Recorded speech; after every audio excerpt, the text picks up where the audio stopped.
नमस्कार, आप सभी को हमारे चैनल पे बहुत बहुत स्वागत है और उम्मीद करते हैं कि आप सभी स्वस्थ और सुरक्षित होंगे। कल महाराष्ट्र में डी डे है। डी डे का मतलब कि इलेक्शन डे है, डिसीजन डे है और कल ही यूपी में भी उपचुनाव हो रहा है और झारखंड में भी हो रहा है। तो इस महोत्सव में बहुत पार्टियों की नींद उड़ी हुई है, क्योंकि इशारा कहीं हो रहा था, असर कहीं हो रहा था। और आप सभी जानते ही हैं कि जिस तरह से 2024 के जनरल इलेक्शन में इंडिया अलायंस ने एक तरह से एनडीए को जगह दिखाई, अब ये पहला मौका आया है कि ये दोनों एक दूसरे को जगह दिखाने के चक्कर में है। क्योंकि इस बार जो नैरेटिव है, यदि जिसका नैरेटिव चल गया वो अगला 5 साल हर एक चुनाव में चलेगा। पहला नैरेटिव जो था, और वो जो नैरेटिव था कि भैया हम आपको 8500 देंगे, खटाखट देंगे, हम आपको ये देंगे वो देंगे।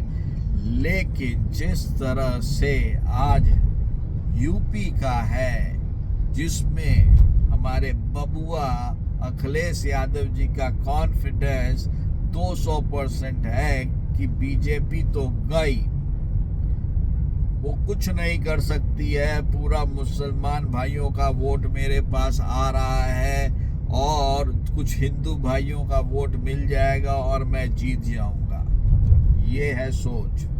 इसलिए वो एकदम खुश बैठे हुए हैं, जबकि बहन मायावती जी की हुंकार निकली हुई है, क्योंकि उन्होंने पिछले 2 से 3 महीनों में ग्राउंड में बहुत ज़्यादा मेहनत किया है और अपने खोए हुए वोटरों को ये बताने का काम किया है कि ये जिस तरह से आपने बहुजन समाज पार्टी को छोड़कर समाजवादी पार्टी और कांग्रेस पार्टी में गए थे, आप always a second level priority बन के रहिएगा।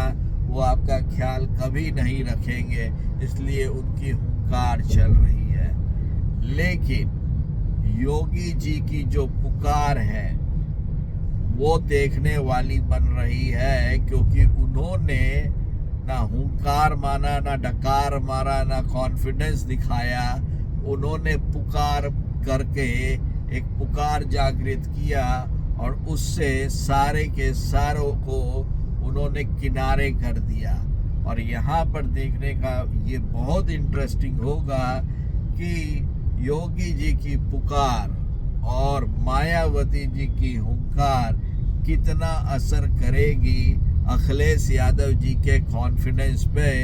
लेकिन मेरे को लगता है कि इस बार अखिलेश जी की हालत जरा टाइट है, पतली है, इसलिए जो उनके भाषणों में भी दिखता है, जो उनके रैलियों में भी दिखता है, यहाँ तक कि जिस तरह से उनको साइडलाइन किया गया महाविकास आघाड़ी द्वारा महाराष्ट्र में, वो भी उनके कॉन्फिडेंस पे कहीं ना कहीं छेद किया था।